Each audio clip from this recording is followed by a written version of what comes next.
Baiklah, Assalamualaikum warahmatullahi wabarakatuh. Perkenalkan, nama saya Anglin Firaini, NPM 73, Prodi Bimbingan dan Konseling, semester 6, kelas B. Nah, di sini saya akan membuat video untuk menyelesaikan ujian tengah semester mata kuliah Bimbingan dan Konseling Keluarga. Nah, di sini pertanyaan pertama, jelaskan mengapa konseling keluarga diperlukan oleh konselor di dalam kehidupan di sekolah.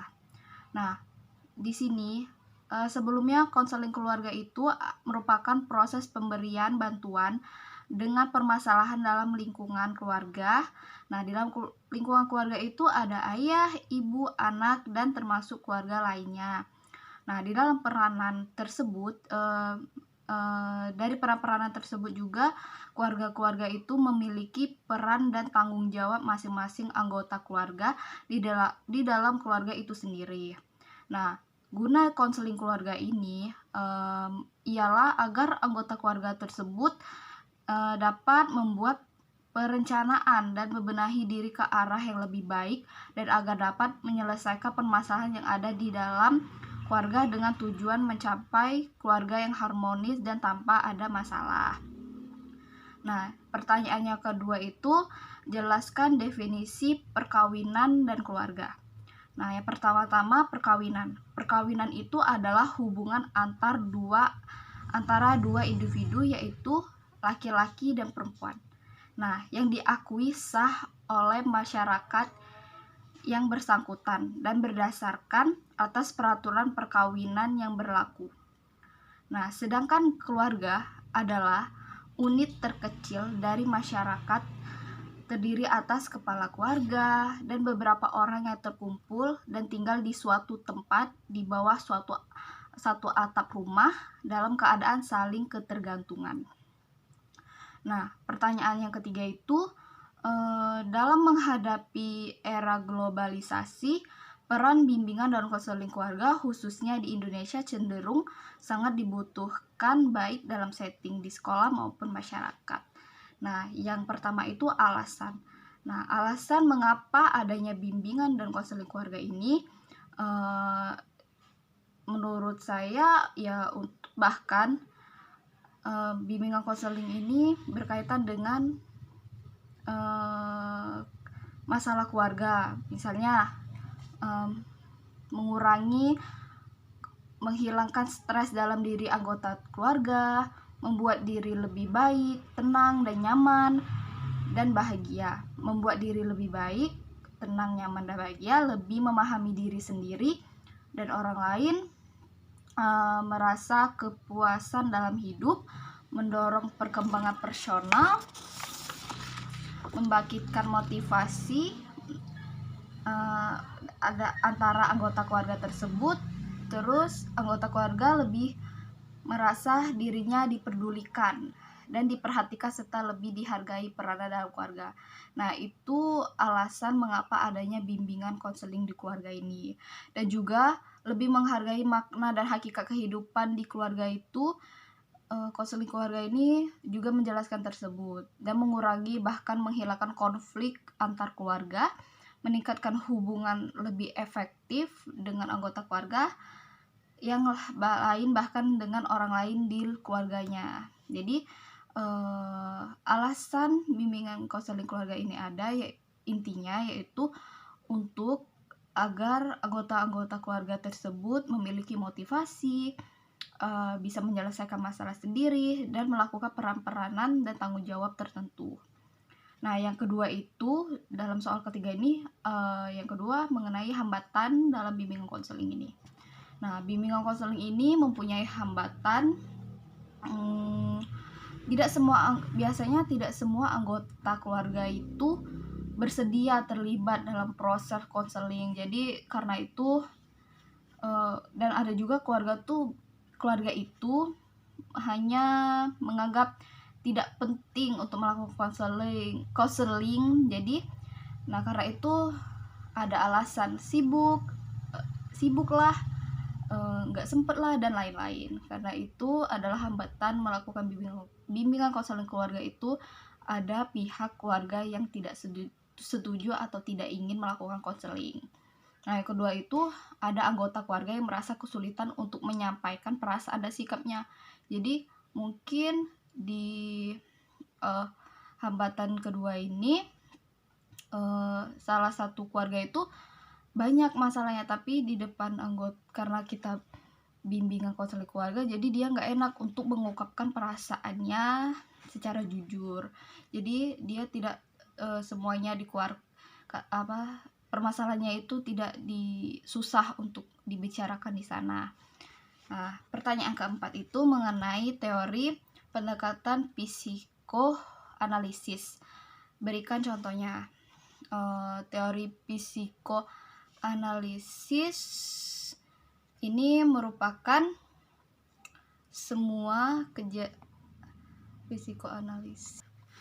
Nah, di dalam konseling pendekatan psikoanalisis ini semua berkaitan dengan kejadian psikis yang mana ditemukan kejadian psikis sebelumnya.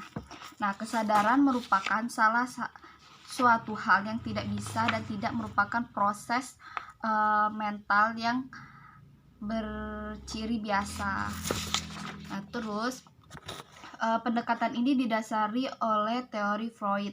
Nah, bahkan kepribadian seseorang juga mempunyai 3 unsur, yaitu id, ego, dan superego.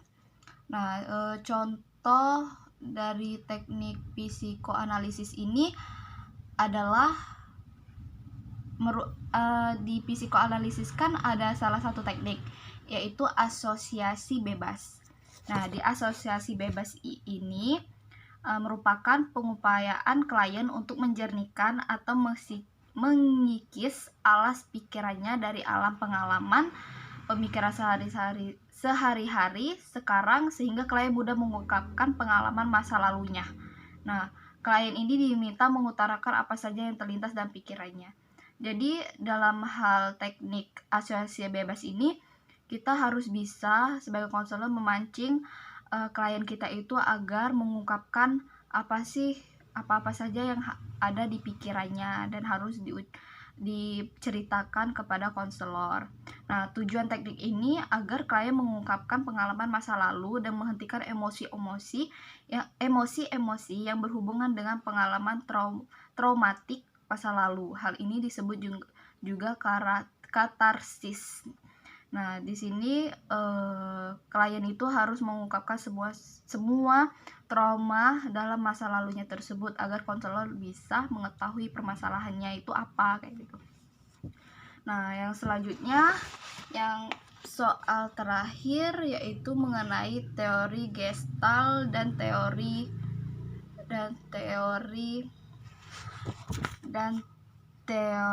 behavioral. Nah, di dalam yang pertama itu teori Gestalt. Nah, teori Gestalt merupakan suatu pendekatan konseling yang didasarkan pada suatu pemikiran bahwa individu harus dipahami pada konteks hubungan sedang berjalan dengan lingkungan.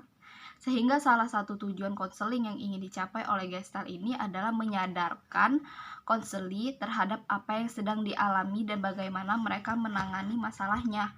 Jadi Gestalt ini untuk berkeyakinan bahwa melalui kesadaran ini maka perubahan akan muncul secara otomatis dari klien tersebut. Nah, contohnya itu ada seseorang mahasiswa atau mahasiswi perempuan yang menganggap bahwa semua laki-laki itu tidak ada bedanya atau tidak baik. Nah, mengapa dia menganggap seperti itu? Ternyata telah ditelusuri dan konselor menggunakan pendekatan Gestalt ini bahwa si perempuan ini mempunyai masa lalu bahwa perlakuan ayahnya kepada dia itu buruk, dan ayah itu memperlakukan dia itu seringkali dipukuli, dikasari, dan lain-lain. Nah, konselor dalam pendekatan Gestalt ini akan berusaha untuk membantu perempuan tersebut merasakan apa yang terjadi saat ini ya. Jadi konselor akan memfasilitasi perempuan itu untuk menunjukkan situasi yang terjadi saat ini saat ini. Nah, pendekatan gestalt ini tidak berorientasi pada masa lalu atau berusaha untuk menggorek perilaku orang tuanya, menyebabkan perempuan ini berperilaku menjauhi laki-laki. Nah, sebab itu, jika itu dilakukan, maka perempuan ini akan berusaha untuk meraih masa lalunya yang hilang dan dia akan berpikir menjadi anak kecil. Ini adalah proses yang tidak produktif. Jadi, sebagai konselor yang harus kita lakukan yaitu membantu perempuan itu untuk menyadari bahwa perilakunya tidak produktif, kemudian mencari perilaku yang lebih produktif dan lebih baik. Nah, dan konselor, sebagai konselor, klien harus bisa mendorong untuk langsung mengalami perjuangan di sini dan sekarang terhadap urusan yang tak selesai di masa lampau. Nah, jadi klien tersebut harus mendorong dirinya untuk menghilangkan rasa traumatiknya itu. Nah, dengan mengalami konflik meskipun hanya membicarakannya, klien lambat laun bisa memperluas kesadarannya. Seperti itu. Dan selanjutnya yang kedua itu mengenai teori behavioral. Teori behavioral merupakan teori behavioral ini dikeluarkan oleh John Watson tahun 1878 sampai 1958. Nah, John B. Watson ini merupakan seorang ahli psikolog kebangsaan Amerika Serikat dan dikenal sebagai Bapak Behaviorisme. Nah, jadi dari eksperimen Watson tersebut dapat disimpulkan dalam proses pembelajaran sebagai perilaku yang terjadi adalah akibat pengaruh lingkungan sekitar. Dengan kata lain, bahwa karakter atau kepribadian seseorang individu dapat terbentuk karena dipengaruhi lingkungan sekitar atau di mana ia berada. Nah, dari teori behavior ini contohnya dalam sebuah keluarga terdiri dari bapak, ibu, dan 2 orang anak. Nah, di dalam keluarga ini menerapkan pola asuh otoriter. Nah, di mana semua bentuk peraturan rumah dan keputusan berada di pihak orang tua. Nah, di dalam kehidupan sehari-hari, kedua anak ini hidup di bawah tekanan orang tuanya. Jadi, entah itu mengajar tugas sekolah, bersih rumah, dan lain-lain. Setiap harinya mereka selalu tertekan oleh orang tuanya dan merasa di rumah mereka tidak dapat bermain dan berkreasi, sehingga hal ini membunuh karakter dan kepribadian anaknya itu.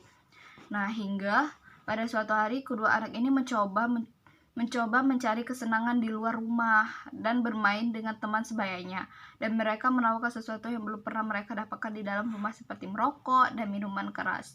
Nah, dalam hal ini, jadi dalam teori behavioral ini ternyata kepribadian kita itu tergantung dengan lingkungan. Jadi kita sebagai orang tua itu tidak harus menekan anak atau memberikan aturan-aturan yang terlalu membuat anak itu tertekan. Seharusnya anak itu harus dibuat nyaman di rumah dan dapat dekat juga dengan kita, bukan hanya menekan, tapi kita harus juga memberikan pengertian kepada anak tersebut.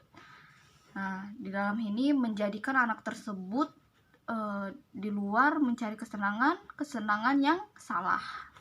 Nah, di dalam hal ini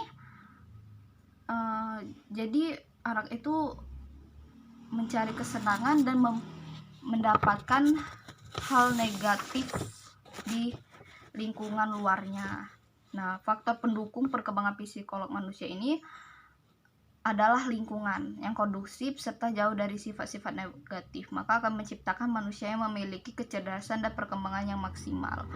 Itu saja jawaban pertanyaan UTS bimbingan konseling keluarga saya. Sekian, terima kasih. Wassalamualaikum warahmatullahi wabarakatuh.